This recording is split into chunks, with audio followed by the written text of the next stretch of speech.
Hi, this is Andrew Colyer, and you're listening to Sonic Perspectives.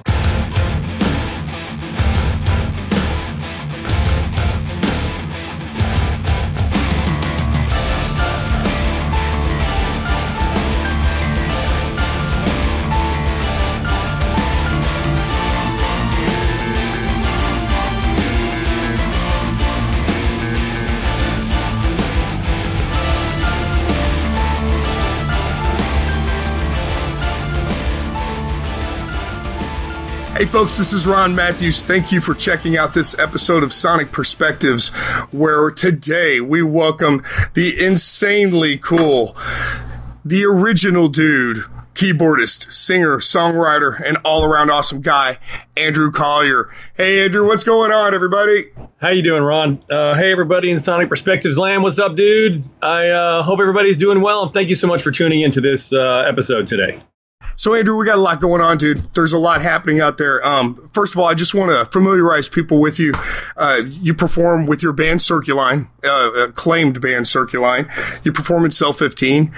You are on the new AWAKEN album that's coming out. You're getting ready to tour with Robert Berry on the 3.2 tour. Is there anything you don't do? You know, I'm not good with cars and mechanical engines and things like that. Well, I think you're kind of a spark plug as it is. I'm a bit of a freak of nature, but yes, you know, some people can like take a motorcycle apart and put it back together, and I'm not one of those guys. Yes, but I can't perform the keyboards on Tarkus, so I think we're all cool. That Tarkus is fun, actually. We've played that before. Okay, you know, listen, a big thing is coming up, and I really kind of want to start off with this because you've put out a lot on Facebook and on social media concerning Progstock, which is coming up here October 11th through 13th, and I want you to tell people why they should be at Progstock this year. You know, Progstock is an awesome event, and I want to, and you know what? Today is actually the anniversary of Woodstock, the 50th anniversary of the original Woodstock concert. Maybe it's tomorrow, but like this week is the 50th anniversary of Woodstock. So here's the thing. In 1969, people from all over, like, you know, hundreds of thousands of people came together for 3 days of peace and love and music.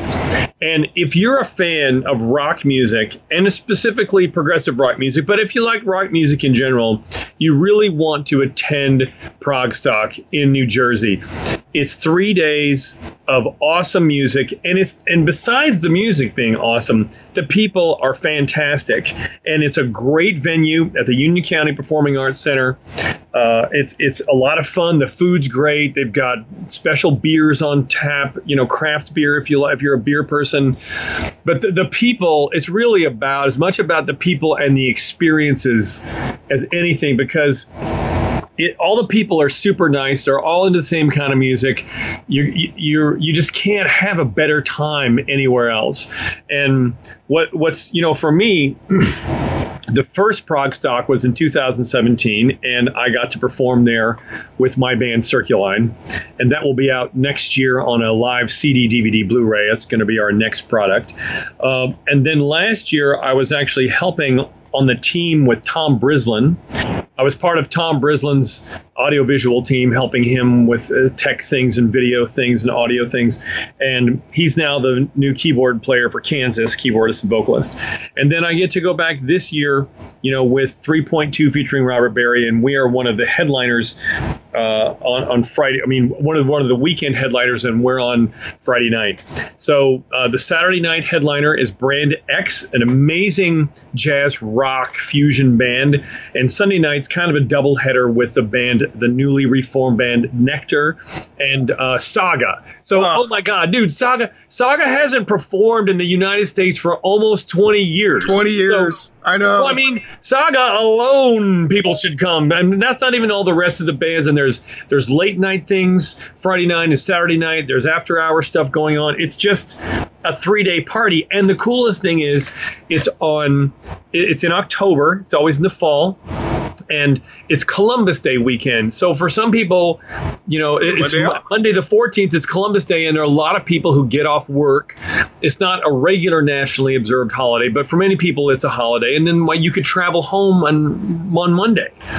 So, and the tickets are super cheap, you know. I mean, some people pay like $200 or $300, $400, $500, $600 to go to like one concert, and this is like a couple $100 for 3 whole days. It's just a no-brainer. So go to progstock.com and, get your tickets, book your hotel, and we hope to see you there. Well, not to mention, this is also an opportunity for fans to actually get to meet and greet with a lot of these bands. Yeah, you're exactly right. Every single band who performs throughout the course of the weekend does a meet and greet immediately after their set. People, and the thing is, festival organizer Tom Palmieri has done a fantastic job of creating this atmosphere where, all the artists are encouraged to be around for the whole weekend. So we, mingle with people, we talk to people. It's not just about signing autographs. We get pictures taken, we do video. It's almost like someone going on the Cruise to the Edge or the Moody Blues cruise or, one of those classic rock cruises where you're kind of, trapped on a ship with people for a week. So the thing at Progstock, we're all around the whole weekend. So, it's just awesome fun. Well, big shout out to Tom Palmieri. I haven't seen him since we hung out with Carl Palmer. That was a pretty cool night. Oh, was that at Progtoberfest? Yeah, he was down for Progtoberfest in Chicago at Reggie's. Yep, that was in Progtoberfest in 2016 because we performed there that weekend, and you came up to see us, and you got to hang out with all the other super cool people. There was so many, and these festivals are amazingly fun. I was intentionally supposed to be at Progstock in 2017, ended up in a hospital, and our good buddy Chuck Gentry got my tickets. Thank you, Chuck. However, he returned an autographed album from Zebra to me, and what a great way to say thank you for being sick. And on top of that, because I was sick, Natalie Brown, your wonderful and beautiful lead singer in CIRCULINE, dedicated my favorite song to me. So it's been an amazing life. We can die now. Peace out. Speaking of Zebra, just want to throw a shout out to the Cruise to the Edge. I had the good fortune to be on the very first Cruise to the Edge in 2013, and Zebra was one of the bands. And do you have that piece of cardboard? I actually took like an 8.5 by 11 piece of, or maybe bigger than that, piece of cardboard, and I put giant Sharpie and I wrote "We love you, Ron," and I got a picture taken with Zebra with Ron. I don't know if you have that picture. The coolest picture I ever received. Yeah. I was so shocked when I got it. That was just awesome. To throw a little nugget in there for all the listeners. Well, for those of us that are out there that don't know, Andrew and I go all the way back to high school. We're both from Farmington High School in Farmington, Missouri. And I watched Andrew at the age of 10 blow people away on piano. And you're doing it now with Robert Berry and 3.2. And did you ever think you would be jumping in to literally fill the shoes of Keith Emerson? I mean, no. On a tour. No. Especially not when we met in the 5th grade and we were coming over to your house. No, we were in the Bee Gees and ELO at the time. That's right. It was Bee Gees and Stealing Amway products out of your mom and dad's garage. Exactly. I think my parents came to sponsor your parents into Amway, and then that was it. We were in Boy Scouts together. We'll drop in some more nuggets throughout the course of this. Yeah, let's get back. But so back to that question about 3.2 and Robert Berry. So here's the thing. I feel incredibly honored. I'm terribly excited, and for a while I was pretty terrified. Rehearsals are coming now. I'm not so terrified anymore. I'm really super excited. I feel very grateful and honored, and it's a very interesting position because, Keith Emerson is one of the greatest keyboard players in the history of rock music, and many people, he is at the number one on the top of the list. So, the only reason that I have this job is because Keith's not available. If Keith were still alive, he would have the job, and I would still be, doing all my other things that I'm doing. Well, for those who don't understand the story, back in 1988, Robert Berry joined Keith Emerson and Carl Palmer and formed the band 3, and they toured it out for a year. They had a hit with the song "Talking About," and then Robert proceeded on in his career to do other albums and other projects, as well as Keith and Carl reforming ELP and doing Asia and things like that. It took until 2015, and Robert and Keith got together and started to write this new album. They were going to moniker it 3.2. And this was also during the period that Keith passed away. And so it took Robert almost a year to get this thing put together and get it passed through with permission of the Emerson family, and to really write what was a labor of love to his friend and mentor, Keith Emerson. And if you haven't heard the album, it's called The Rules Have Changed, and it's absolutely stunning. It's phenomenal. Well, you know what's really awesome is that after the first 3 tour and North American tour in 1988, they all came home with $500,000 in their pocket, which was a lot of money, you know, in the 80s. And not that it's not a lot today, but it was even more back then. And they started work on a second album, and then for various reasons, which you won't get into the story here, various reasons, you know, they kind of went their separate ways. And then in 2015, 14 or 15, a radio station in Boston unearthed some old board tapes from that live concert tour in 1988. And they got permission. They put it out as a double album called 3 Live in Boston. And Keith got a hold of that CD. And he put it on, and he listened to it, and he called Robert, and he goes, "Hey, Robert, we were a really good band." You know, and then Robert's like, well, maybe we could get back together and finish that second album that we never finished. So that's what happened. And, you know, sadly, Keith passed away, and, you know, Robert finished the record after, like you said, after he got the permission of the Emerson estate. And it came out exactly 1 year ago. Funny, today's August the 14th, and it came out, I believe, on like Friday, August 18th. But it came out about a year ago. And it went to #1 on Amazon and sold out in 5 countries on the first day. And it placed on 2 Billboard charts. So, you know, how long it took me to get my copy? Oh, yeah. I mean, people you couldn't get copies. I mean, it took Frontiers, the label, you know, they were sold out on day one. They were just behind trying to keep up with demand. So, you know, by the time the record came out, Robert had already asked me to be in the touring version of the band. And we were working with a guy who had agreed to be our manager. And he just turned out to be a shyster. We pretty much lost last year. And so at the end of the year, we fired him. We got a new manager, and the new manager, Norman Bedford's awesome. And so we're preparing for this tour now coming up this fall. Well, it's coming. You've got 20 plus dates. You're going to be performing in California, Canada, and all throughout the Midwest. Yep. It's California, Canada, the Northeast, the Midwest, and the South. And then we loop back up to the Northeast. So it's pretty exciting. I think we're at somewhere between 24 and 27 dates. Everything's posted. If you go to robertberry.com, you can see those tour dates. Also on Robert's Facebook artist page, and also on my Colyer Music official Facebook artist page. All the tour dates are there, and also on Bands in Town. If you have the Bands in Town app, you should get that, and all the tour dates are on there too. So we're easy to be found. Well, I'm looking forward to the show. You've got some amazing talent up on stage with you.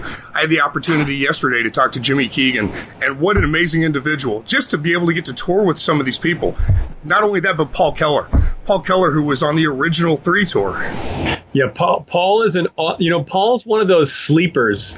You know, a lot of people don't know who he is, but yeah, I mean, he was on the I think he was on the first 3 album. Either that or Robert was playing electric guitar. I don't know because there was a guitar on that first album, not a lot. But Paul was on the first 3 North American tour, and he was in Robert's band Hush, right? Wasn't he? Yes, he was also in Hush, and that was the first band. Yeah, back in the San Francisco area. Yeah, Robert's. Paul is a ridiculously amazing guitar player. So a lot of people are going to be pleasantly surprised. And I got to, speaking of Jimmy Keegan. So check this out. I'm looking at a poster right now on the wall here in the studio, and it's from October of 2014, and it is Spock's Beard playing at B.B. King's in New York City. And who was the special guest opening act listed on the poster but this band called AWAKEN? Oh, so yes. Let's talk about AWAKEN. 5 years ago. So basically, 5 years ago, I see both these bands at B.B. King's in New York City. Here it is 5 years later, and I'm touring with Jimmy Keegan from Spock's Beard, and I'm in AWAKEN. This is pretty trippy. The music business is a funny thing. Well, let's familiarize people with AWAKEN, because Glenn DaGrossa has a band. Mike Marrone's the drummer.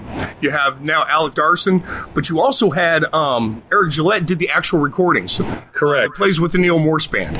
And so what an experience to be involved in something like that. AWAKEN is a progressive metal, but you could also call it like a melodic hard rock band. So for fans, if you like Deep Purple, if you like let's say you like Circus Maximus, if you like Dream Theater, if you like Iron Maiden, but maybe if they had a keyboard player and a symphony orchestra behind them, for bands who like heavy hard rock or progressive metal, you would really love AWAKEN. And they've been around for a while, and their first album came out in 2012 on the label, Mausoleum Records label from Europe. And Glenn, and while Glenn was working on they started work on the second record, and they just opened for tons of acts. They've opened for, you know what? I'm not even gonna start on the list. It's so long it would take too long to look. But they've opened for a pile of bands, and they went through several guitar players. And in 2014, when I met Glenn at that Spock's Beard show, I said, "Hey man, if you ever need a keyboard player, give me a call." So he did, and this album took 7 years to finish. Double album, epic. Partly because there were some guitar player issues, but also because Glenn is really a world-class musician, and he really put the microscope over every note and just wanted to make everything to be perfect. And also in the middle of this, the head guy from Mausoleum Records, who was the label owner, he passed away. So there were some legal things going on there because they, not that they got dropped from the label died. So, anyway, what happened was Glenn wrote all the songs and played rhythm guitar for, this is a 90-minute double album on the entire album, but he really needed somebody who could solo. So we went through a number of different people and finally wound up, like you said, with Eric Gillette from the NEAL MORSE Band, who is playing on every track on this record. He just did a phenomenal job. And he was going to come out and do some shows with us out here on the East Coast. And then he had some other conflicts. So I just called my guitarist, Alec Darson from CIRCULINE. I said, Alec is awesome. He can play anything. He's also on tour right now in Europe with a great band called Special Providence. He was in another band called Fright Pig. That's where we actually met him. So Alex, a part of the project now, and the album is, Glenn is label shopping right now, and he's actually got offers from about half a dozen labels. So just stay tuned. And if you want to kind of check out AWAKEN to see how it is, we did release an official video, which is a remake of the 1980 Christopher Cross hit Ride Like the Wind. So if you don't know the song, or even if you do know the song from the 80s, it's an awesome version, Well, the album is called Out of the Shadows. That's right. You have the new video release, Ride Like the Wind. My personal favorite is Drowning Pool. It's just a grinder. You knew I would like that one. Yeah. Glenn's got an amazing voice, and his voice is kind of, people have a tendency to want to compare, when they listen to it, they want to compare his voice to somebody, but it's never the same person I hear in any direction. It's always somebody different. And I got to tell Glenn this the other night, your voice is kind of an incorporation of everything that is metal god. It's ridiculous. Yeah, no, he's really great. Glenn is really great. And we did a show 2 months ago in New York City, and we recorded that show. And so hopefully that will be out as like an AWAKEN Live in New York album, hopefully in the next year or so. It depends upon what happens with the new label. Yeah, that's what we're working on. Let's talk about CIRCULINE real quick, because this was pretty much, you had started off in a band and then kind of formulated into CIRCULINE, and you got some major acclaim, especially overseas in Europe. We're friends, so it's always that thing. But Andrew, you and I both know that I have friends that give me music all the time to listen to, and it's always, hey, it's good. Yeah, I like this. Yeah, right on, bro. I'm proud of you. And then I heard CIRCULINE, and the first album, Return, just sat me back. I was blown away. But then you came back a year later and sent me a copy of Counterpoint, and I still listen to it once a week. And I never stopped the album. Once I hit play on the very beginning, unless I am pushing a song backwards to listen to Natalie and Billy's amazing harmonies again, you know, it gets played all the way through. It's an amazing album. Oh, thank you. So yeah, interestingly, in 2013, when I went on that first cruise to the Edge, I freaked out, dude.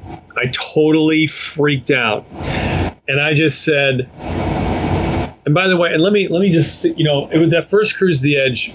Only had 13 bands the first year, and a couple of them had some personal problems. They dropped off, so there were only 11 bands, and we got to see them twice. It was Yes, Steve Hackett, UK with Eddie Jobson and John Wetton. Hang on, I'm just gonna see. I'm gonna move this computer. Let's see. Yes, Steve Hackett, UK. Oh, Carl Palmer's ELP Legacy, Glass Hammer. Nectar, no, Saga and Nectar had the issues. Zebra, Isle Earth, Ambrosia. I mean, and I just kind of had an epiphany because, as you know, and I have known each other for a long time, and I'll just give you a little bit more of my own background in that I knew from the time I was maybe 7 years old that I wanted to be a professional musician. I used to turn all the lights out in the living room in my house, you know, and play the piano. And I had a vision of just being on stage in a really big hall, like doing that as a little kid. I don't know where it came from because I never saw anyone else doing it. It's just kind of a knowingness. And so I was a professional musician at a very young age, and that wasn't supported by my family. And so they pushed me in another direction. And so I went another direction for about 20 years, but I always had the dream of coming back to music. So in 2011, I had kind of a snapping point, and I said, you know what? I am not going to my deathbed without really, really, really trying to make it, to do something. I don't know what I'm going to do, but I got to do something. So from 2011 to 2013, I got involved with some other projects and some other bands, some very nice people, great musicians, but both projects were kind of floundering and they weren't really going to go anywhere. And I went on that cruise to the Edge in March of 2013, and I said, I want to do that. I need people who are ready, willing, and able. Because I need all three: ready, willing, and able.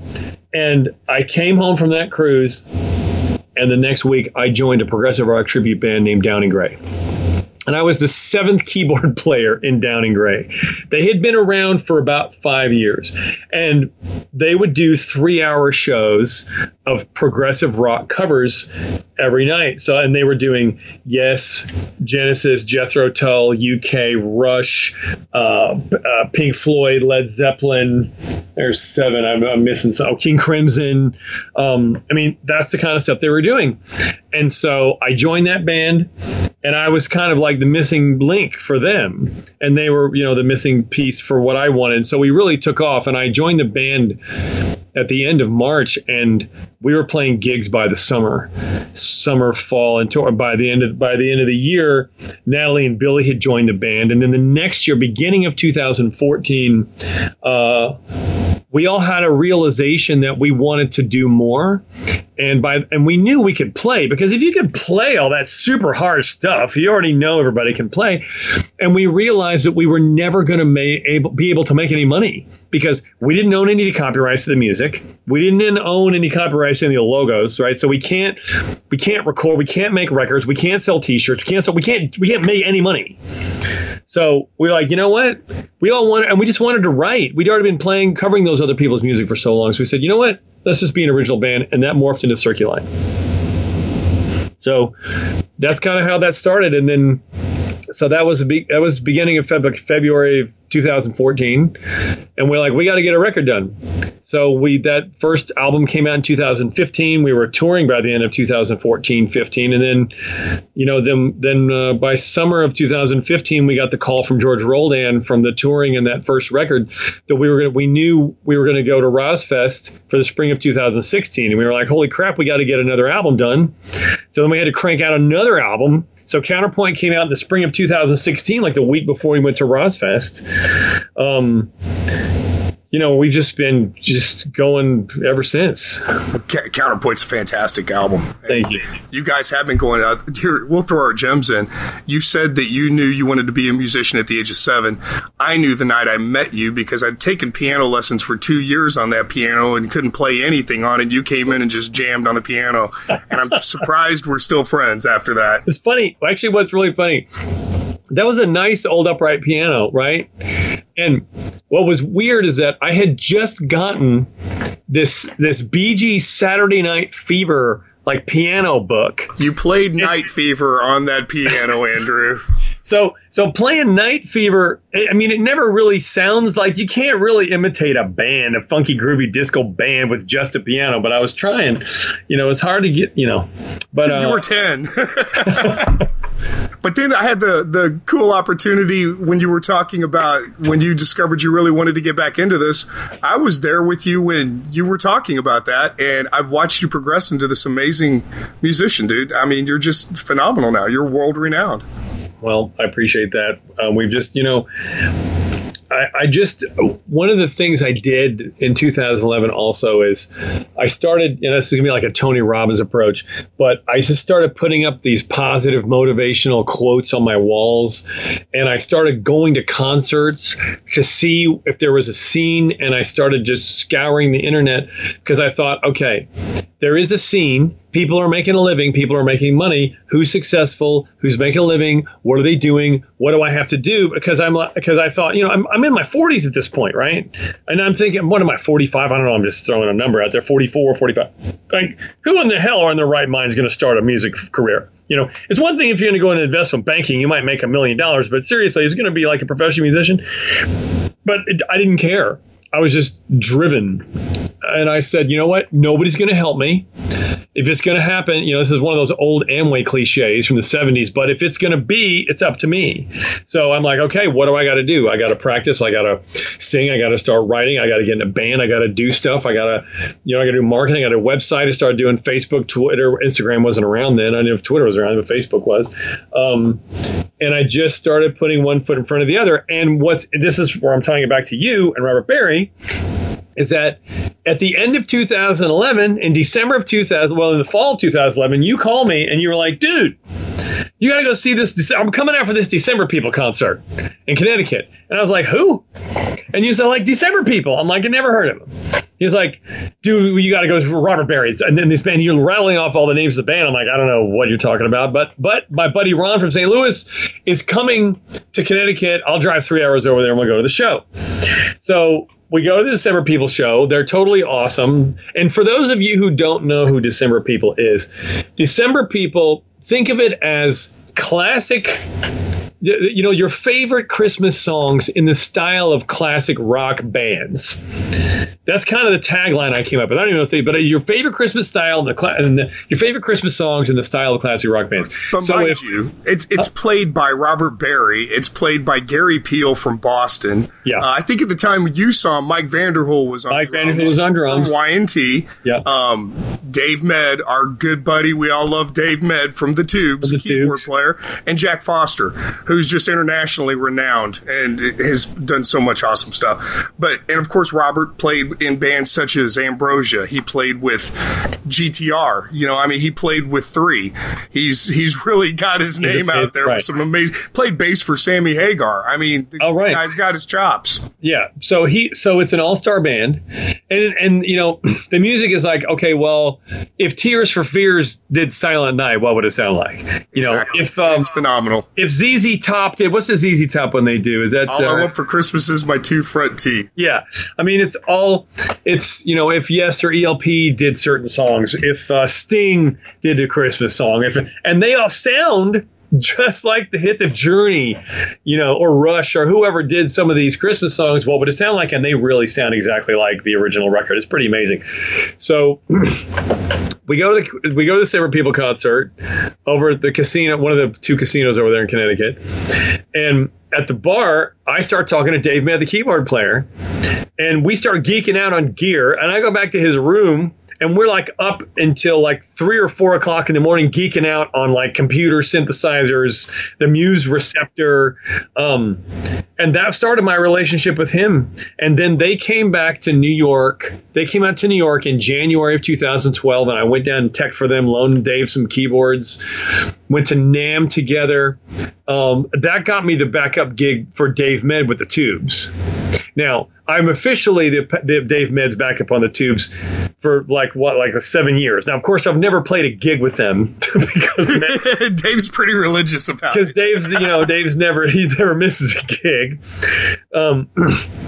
But that opened a lot of doors for me. So I really, Dave, you see, all roads lead to Rom. That's my saying, because you changed my life by introducing me to Robert and to Dave Med, and that got me the gig with the Tubes. Now all roads lead to my sister because she married Robert. Oh, that's right. That's true. Yeah, she's gonna be like, if she listens to this.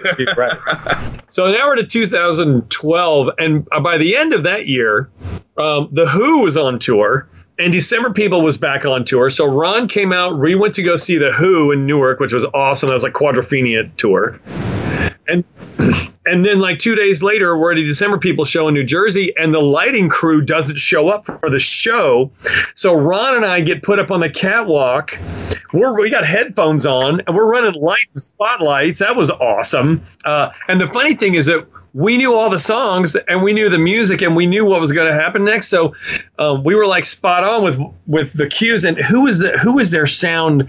Kevin Boone. Kevin was like, it's so nice to have musicians running the spotlights to be like, knowing what's going to happen next. So we have pictures of that, and then anyway, there's just a blur. Then it's just Then it just, after that, so, then it was the Cruise, and then it was Downey Gray, and then it's been CIRCULINE, and then all the other things have been taken off, and, here we are. Well, dude, it's been fantastic getting to hang out with you again, Andrew. I love when I get to share time with you. I'm so proud of you. As a bro, I couldn't be any prouder of what you've accomplished and how far you've taken this. Well, I appreciate that. I'm just working as hard as I can because it's what I want to do, and I didn't do it for over 20 years. So for me, I already know what's going to happen. I already know what happens if I don't do music. That part of me was depressed for a couple decades, and that's just no way to live. I think if someone has an artistic bent, or if someone has a burning desire to do something and they don't do it, it causes mental illness, because it was certainly affecting me profoundly. It was by 2011, it had bled over into every single area of my life. So I just had to make a change. Well, here within, I believe we're talking about approximately 30 days, you'll be stepping in the footsteps of Keith Emerson. So yeah, just amazing, Andrew. Just amazing. Practicing. I have to say, this 3.2 featuring Robert Berry is definitely the hardest gig I've ever done. It's been the most challenging thing I've ever done. But hopefully everything's going to come out well. I'm looking forward to playing with Jimmy. Jimmy's an awesome drummer. He was with Boxbeard for 15 years. He was with John Waite. He was on the Carlos Santana Supernatural album. He played with Kenny Loggins. I mean, come on. Like I'm the new kid. I feel like I'm, all these veterans. I'm very honored and privileged to have a shot, to do this. So I'm very grateful. Well, I would really encourage everybody to try and make it to Progstock. It's October 11th through 13th in New Jersey. What town is it in New Jersey, Andy? It's called Rahway, Rahway. But if you go to progstock.com, you'll be able to get all the details. And I know Sonic Perspectives follows this too, so they're very much into the Progstock thing that's going on. I believe Joel will be there. Joel Barrios, yep, he'll be there. Joel is an amazing, fantastic photographer, video guy, video editor, producer, content creator. Joel is a super guy. I've worked with him on several occasions. Joel's a fantastic guy. Yeah, Rosfest, Progstock. And on tour. You'll be coming out all over the country. Yeah, he's awesome. Bro, thank you so much for your time, Andrew. Hey, guys and gals, this is Ron Matthews, and I'm thanking you for checking out the amazing Andrew Colyer. Be sure to look for him on tour with 3.2 featuring Robert Barry. Hopefully you'll get to check him out at Progstock. And please come back and check us out at Sonic Perspectives at www.sonicperspectives.com. And don't forget to like us on the Facebook page, Sonic Perspectives, as well. Awaken, the brand new video. This is Ride Like the Wind.